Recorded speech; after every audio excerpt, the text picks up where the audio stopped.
What's going on, guys? It's Gendo here. Hope you're having a good day, and welcome back to another edition of the Great Chicago Fire. If you are still enjoying the series, do go and drop it a like. Well, of course, today we got ourselves the off season now. We got trades and transfers to make, as well as a little thing called the expansion draft. But that's all going to happen within this episode, so we might as well make it a one gigantic transfer special. Now, that being said, you already know about one transfer that is coming back in, and actually it's just a re-signing of a contract, Dimitar Berbatov, back for one more year. But I do have somebody else in mind that I want to bring into the club full time, and that is in fact Rodrigo Ramos, the right back that we are currently loaning in from Corey Tiba. He is available to buy out his contract for $350,000, which I am exactly going to do, because backs, especially fullbacks, are very hard to come by. Good fullbacks are hard to come by, so somebody of this quality, I am willing to shell out the money and pay for his contract. Now, he's going to be a little bit expensive going forward, because currently I'm paying him $50,000, which is the minimum salary. He's going to want at least $100,000 going forward, which I am okay with.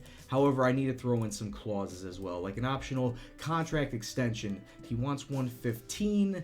All right, how about $115,000 in the contract extension? All right, so he's coming into the club for $115,000, a little more than I want to pay, but like I said, he was good for us last season, and I feel he is going to be good for us for the next few years. It is definitely the start of the transfer and loan window, which means we got to go and do one thing. And I did say this a few episodes ago, we need to go after Bastian Schweinsteiger, which is very interesting that his value is only $150,000. He really has not been used by Manchester United. Only 2 substitute appearances and a 6.35 average rating. The only problem is he is being paid $16 million per year. And that is just ludicrous for Manchester United to be paying this man this much money and not use him. Good Lord, he wants all of his money, all of his contract paid by us. And right now, as you can see, we are only paying, the board is only allowing us 70% of that. So what I'm going to do is I'm going to bump the playing and non-playing monthly fee up to $425,000 to cover the rest of that. We're going to send that through. Manchester United are going to approve,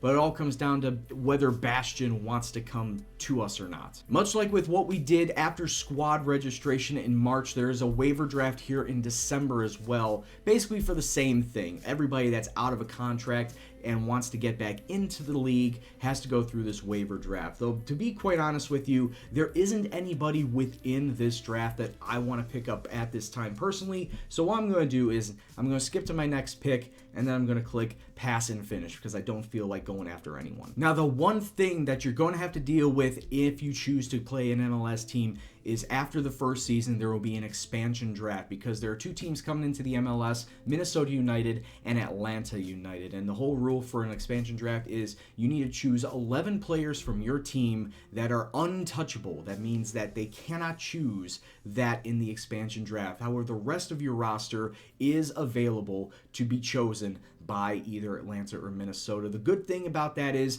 only 1 player from your team can be chosen by either team, so it's not like somebody can stack the roster and pick 5 or 6 of your players just because you had the best team in the league. It doesn't work like that.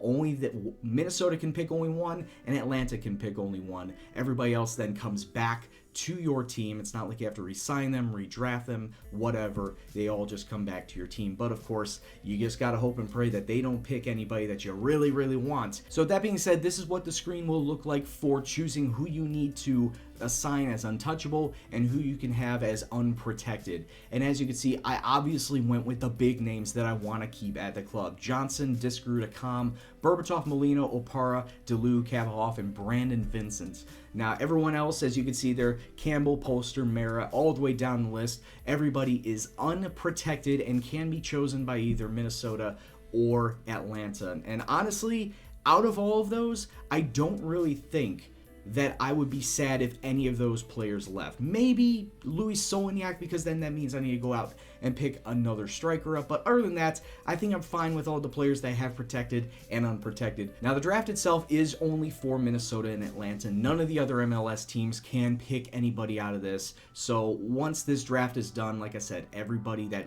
is unpicked by those 2 teams comes back into your own club. Now, as you can see, each team gets 5 picks in alternating style. No more than that, because then you have the draft, the super draft, coming up in January, which they will then build their roster up via that and via free agency as well. So I'm not going to stop this draft. I'm just going to go on through unless one of my players gets picked. And it does look like one of my players did in fact get picked. Jonathan Campbell has gone to Atlanta United, one of my center backs that I had during this past season, which like I said, I'm not too mad about. I rarely used him last season. He was more of a backup than anything, so that's fine. And we have our second official signing outside of Berbatov. Rodrigo Ramos is going to become a full-time Chicago Fire player. Get in, boys. Schweinsteiger has turned down the loan to the Chicago Fire. Rip the dream. This guy popped up on my list. Henning Hauger. He is from IF Elfsborg. He's Norwegian. He's 31. But he doesn't look that bad in defensive mid spot, and he wouldn't take up a designated player spot like Schweinsteiger would have been. Now later in December, you're coming across more drafts.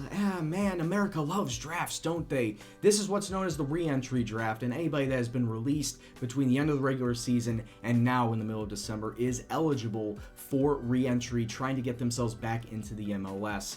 And like I said, it's basically what it sounds like, and you don't even have to participate in it. It's just like those other waiver drafts. You sign them on, you take on their contracts, and they fill up your rosters. So what I'm going to do is same thing as what I've done in the past. And that's skip to my next pick and quit out. We made another signing from our Fire Academy thanks to the head of youth development. He's 18 years old, and coincidentally enough, he is a defensive mid, but he's not going to be getting the first team football right away. We're going to loan him out to give him some development. So something surprising that just crossed my newsfeed, the salary cap has increased from $3.65 million to $3.84 million, and that's for everyone across MLS. So everyone gets another $200,000 to play with. All right, sweet. Another surprising thing that just came through the wire, Chicago Fire have been given $800,000 in targeted allocation money. If you don't remember what that was, way back in episode 2, targeted allocation money is basically used to buy down some high-name designated player contracts so they don't affect the salary cap too much. So this is a big deal for me right now because I still have David Akam, I still have Dimitar Berbatov, and if I can use that money right now to blow down some of that salary cap, some of that, money affecting the salary cap right now, I could bring in some more players. I could bring in some good players. And then one last thing involving money, Chicago will receive $3.6 million over the course of next season thanks to the MLS TV rights. So even more money coming into the coffers and even more money that can be used to buy and spend on players. First trade of the new season, and we are getting rid of Michael Harrington to Real Salt Lake in exchange for 2 draft picks, one for this year and one for 2019. I know I sound like a bit of a hypocrite saying that I don't like building up through the draft, but I looked at my finances and I need to get rid of some big name players. I'm kind of in the shit right now that I need to get rid of some big high profile players, or not even high profile, but high paying players, Michael Harrington being one of them. So he's going to be gone for Real Salt Lake, and we're bringing in a couple draft picks. Still trying for Bastian Schweinsteiger. You never know. And on the social feed, Chicago Fire fan poll says that should we sign him, 77% say yes. Come on, Bastian, come to Chicago. After scouting this guy for a while, this looks very interesting and could be a Bastian alternative. His name is Harris Belkebla, playing at Tours right now in the French system. He's 22 years old, and some of his stats look very good, physically with his pace. I like that. Decent marking, tackling, positioning, whatnot. Mentally, he's very good. You know what? I think I should take a punt on this guy. Well, it looks like we're not going to be going after this guy. Shit. Well, at least we always got Henning Hauger. Let's go make an offer for him. $250,000. Suggest they want $425. Let's drop down to $300 and $375. Yeah, we'll go $375. All right, so this guy is going to be offered a $400,000 contract for the next 3 years, and he will be a new designated player. Let's see if he accepts. Okay, so he's playing a little hard to get. Let's move it down to $450. Still playing hard to get. $488, I guess. Let's take a look and see if he wants that. Yes, okay, $488,000 designated player coming in for the next 3 years, possibly Henning Hauger. We're offering him, and hopefully he will come in and be our rock in the middle. February 15th, so we still have a month away before he actually comes into the club, but the 31-year-old Henning Hauger looking very good. Hopefully he can live up to it. Alright, boys and girls, it's that time of year. It is time for the super draft. And of course, there are areas of the squad that I need to address, like midfield and left back. Those are the main areas that I'm going to be concentrating on. Outside of that, maybe another center back or right back, and maybe another winger. But outside of that, it's really, I need to focus on the midfield and that left back spot. So let's go into the draft. And let us skip to our next pick. There are a lot of players in here with some really good potential ability. And some really decent starting ability as well. Like Nick McGee, striker-wise, he looks fairly good. Jeremy Hanley, center back, also looking very good. But as you obviously know, these are players that are coming out of academies and colleges. So they are, of course, not reaching their full potential just yet. They still need some time to develop. So you're basically banking on their potential growth.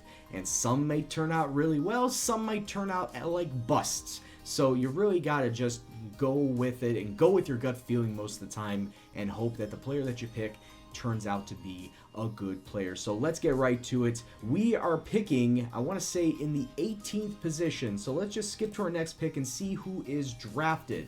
So yeah, as we can see right here, we have the 18th pick and we have the 21st pick. So we have 2 first-round picks, and really all we need right now is Kyle Sawchuk. Apparently, if I ask my assistant, they say Coy Goodman. Why the hell would I want a goalkeeper? No, that's like the absolute worst thing I want. My assistant said, pick up a goalkeeper. What about this Daniel Blake kid? Daniel Blake can play every single position on the back line, left, right, and center. He is preferred a right foot, but I do like his tackling stats between 11 and 14. So you know what? Daniel Blake is possibly going to be one of my first guys to choose. We also have Chris Hall, 2 to 3 star current with a 3 to 5 star potential. Heading looks extremely well. Look at that. Tackling 13 to 16 as well. You know, I think I'm going to draft Chris Hall. How tall is he? He's 6'1", he's 21 years old, and he more than likely will be my backup. Obviously behind Brandon Vincent, but we'll see what stats Chris Hall has, and we'll then slot him in accordingly. So, Chris Hall is going to be drafted with our very first pick. Alright, so with my second first-round pick, I really wanted to go after Nick McGee, a striker that came out of our under-23s academy, but I just couldn't pass up on somebody that I needed to fill a role. Striker, yes, would have been great, but Nick McGee just didn't fit the bill because he was a striker. So I needed defenders and I needed midfielders, and right now I'm just still looking at defensive players. Dennis Bueno's defensive mid / center mid. I mean, he's got some good work rate, he's got some good tackling on him, and to be quite honest with you, I'm probably going to go with Daniel Blake. Daniel Blake can play the entirety of the back line. He's very versatile. He is right-footed, preferably, but he can play left, center, and right, and I need that. I need that versatility along the back line just because a lot of players get injured, and I need someone to slot in. So Daniel Blake is going to be my next draft pick. I'm just looking up and down. There are not a lot of center mids that are available to us. However, Brian Langerhans, as I'm taking a look, he's 22 years old. He is a bit on the older side, so it means he's coming out of college. 12 to 15 passing, 10 to 14 first touch. Look at that vision. His work rate may not be the best, but you know what? I'm taking a look at some of his technical abilities, and that's exactly what we need. We need somebody that has great vision, that can pinpoint a pass, that has great first touch, that can bring a ball down, and then move it into an attacking position. So Brian Langerhans, even though he is injured with a gashed leg and he is a little bit on the older side, I think I'm going to take a chance on him. I'm seeing a lot of attacking mids, but I'm not seeing a lot of standalone center mids, and that's really the problem here. Just starting to go up and down the pitch. I don't need to bring in a third defender. Midfield's great. I should probably look to see if I can find somebody that can play out on the wings, maybe the left or the right attacker, but there's just not a lot to pick from at this point in time. There's just not a lot left. You know what? I'm probably going to take a chance on a striker. I know it's probably not the most sexy pick, especially since I don't need any help at that spot, but Ruben Diaz, 15 to 19 finishing, good heading, even though his jumping reach is a little low at being 5'10". Also decent amount of pace, 9 to 12, 15 to 18 acceleration. So you know what? His composure and off the ball, I just hope is close to double digits, so it gives him some decent attacking.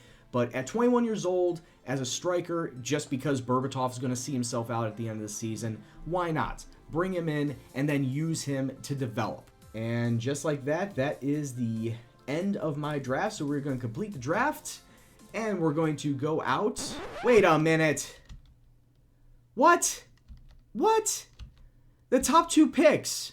My top 2 picks are not interested in signing with me. So I just wasted 2 picks. If they choose not to sign with me, then they're free agents. What about Langerhans? Langerhans and Diaz want to sign with me. That's fine. I could finalize the deal with those 2, which means they're free agents now. Wasted my 2 first-round draft picks, and now you know why I hate doing the damn super draft to begin with, because shit like this happens. Oh, I like how they get all high and mighty and they don't want to say they were drafted by me, but when I go back in and say I want to approach the sign and give you a contract, they then say that's fine. What even is up with this? I'm sorry, guys. I'm like the MLS a lot. I really do, but it's stuff like this that annoys me when you're playing in FM. So just to be on the lookout, if there are any draft picks that say that they don't want to sign with you, then go back in and ask to approach the sign and give them a contract outside of the draft pick. Don't think that your draft pick was wasted, okay?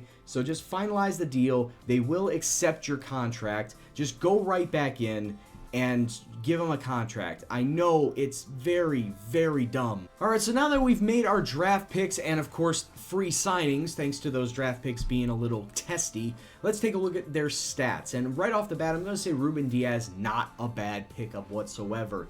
Great developmental project at 21 years old. 16 finishing, 13 composure, 10 off the ball. All those stats can definitely go up in the coming years.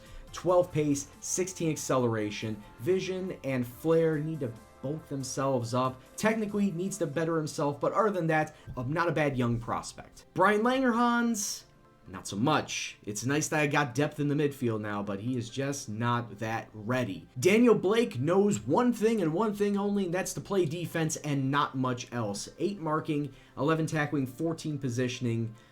Decent pace, decent physicality in his stats. 6'3", which means his heading and his jumping reach are pretty good as well, but he's got no vision, he's got no mentality, and he has very little technical skills. And then Chris Paul may have been a mistake as well. 8 marking, 13 tackling, 9 positioning. Once again, decent physicals and decent speed, but he's just going to be a perennial backup. He's not going to overshadow Brandon Vincent or even Patrick Doody at this case. He's just going to be sitting there on the bench. Well, now you know why I signed Ruben Diaz, because something like this could have happened. Luis Solniak in the preseason has torn his groin and he's going to be out for the next 2 months. Now, the start of the MLS season isn't until another month. We still have yet to do squad registration, whatnot, so he's going to be gone at the very start, the first 4 matches of the MLS season. Like I said, glad why I signed Ruben Diaz, but this just hurts. All right, now it's time to submit our squad roster for the upcoming season. And to be quite honest with you, it's quite a lot bigger than what it was last season. I tried loaning players out,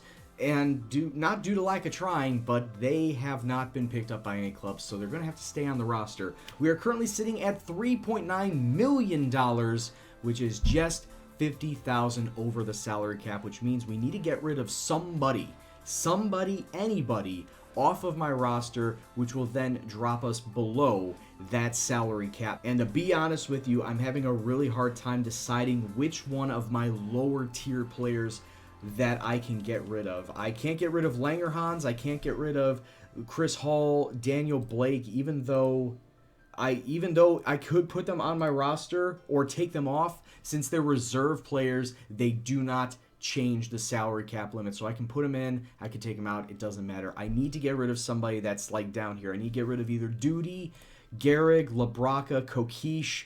And since I need depth at midfield more than anything, Labraka and Kokish are staying, which means it's going to be down to either Gehrig or Doody. Now, Eric Gehrig has not played a lot.